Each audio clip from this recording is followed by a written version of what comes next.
TDP మద్యం syndicate దోపిడీ speed పెంచాలని చంద్రబాబు ప్రభుత్వం భావిస్తోంది. ప్రస్తుతం టీడీపీ మద్యం సిండికేట్ నిర్వహిస్తున్న మొత్తం 3736 మద్యం దుకాణాల లైసెన్సులను ఏకపక్షంగా 2 ఏళ్ల పాటు పొడిగించేందుకు ఎత్తుగడ వేసింది. తాజాగా నోటిఫికేషన్ జారీ చేసి పారదర్శకంగా లైసెన్సులు కేటాయించే ప్రక్రియను పక్కన పెట్టాలన్నది ప్రభుత్వ పెద్దల ఉద్దేశం. అందుకోసం ముఖ్యనేత ఆదేశాలతోనే ఎక్సైజ్ శాఖ సన్నద్ధమవుతోంది. 2024 నుంచి చేస్తున్న మద్యం దోపిడీని కొనసాగించేందుకు కూటమి సర్కార్ సన్నద్ధమవుతోంది. అందుకే ప్రస్తుతం టీడీపీ సిండికేట్ గుప్పిట్లో ఉన్న రాష్ట్రంలోని మొత్తం 3736 మద్యం దుకాణాల లైసెన్సులను రెన్యువల్ చేయాలని భావిస్తోంది.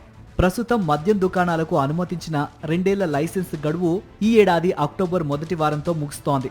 సెప్టెంబర్లో నోటిఫికేషన్ జారీ చేసి తాజాగా లైసెన్సులు కేటాయించాలి. ఆసక్తి ఉన్న వారంతా లైసెన్సుల కోసం దరఖాస్తు చేసుకునేందుకు అవకాశం కల్పించాలి. ఈ పారదర్శక విధానాన్ని విస్మరించి ఏకంగా టీడీపీ సిండికేట్కు లైసెన్సులు కేటాయించాలని కూటమి సర్కార్ భావిస్తోంది. ఈ మేరకు ప్రభుత్వ ముఖ్య నేత స్థాయిలోనే సూత్రప్రాయంగా నిర్ణయించారు. ఎందుకంటే రాష్ట్రంలో మద్యం దుకాణాలన్నీ టీడీపీ కూటమి సిండికేట్ గుప్పిట్లోనే ఉన్నాయి. అందుకే ఆ సిండికేట్కే మరో 2 ఏళ్ల పాటు ఏకపక్షంగా మద్యం దుకాణాల లైసెన్సులు కేటాయించాలని భావిస్తున్నారు. అందుకు ప్రతిపాదనల్ని రూపొందించాలని సూచించారు.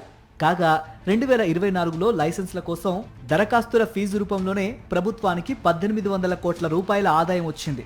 లైసెన్స్ ఫీజు రూపంలో వచ్చిన ఆదాయానికి ఇది అదనం. ప్రస్తుతం మద్యం దుకాణాల లైసెన్సులను రెన్యువల్ చేస్తే లైసెన్స్ ఫీజు వస్తుంది. కానీ 2024లో దరఖాస్తుల ఫీజు రూపంలో వచ్చిన 1800 కోట్లను కూడా సర్దుబాటు చేసేందుకు అవకాశం ఉందా అన్న విషయాన్ని పరిశీలించాలని ఎక్సైజ్ శాఖకు సూచించారు.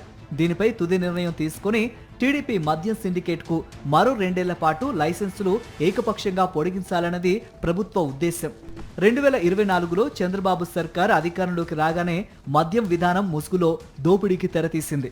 వైఎస్ఆర్సీపీ ప్రభుత్వం అమలు చేసిన ప్రభుత్వ మద్యం దుకాణాల విధానాన్ని రద్దు చేసింది. ఆ స్థానంలో మొత్తం 3736 ప్రైవేటు మద్యం దుకాణాల లైసెన్సుల కేటాయింపునకు 2024 అక్టోబర్లో నోటిఫికేషన్ జారీ చేసింది. లాటరీ విధానం ముసుగులో టీడీపీ సిండికేట్కు ఏకపక్షంగా లైసెన్సులు కట్టబెట్టింది.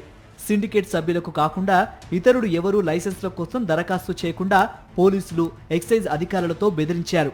ఇక ఆ మద్యం దుకాణాలకు అనుబంధంగా ఏకంగా 75,000 బెల్ట్ దుకాణాలను నిర్వహిస్తూ మద్యం ఏరులై పారిస్తున్నారు. ఎంఆర్పీ కంటే 20% అధిక ధరలకు విక్రయిస్తూ భారీ దోపిడీకి పాల్పడుతున్నారు.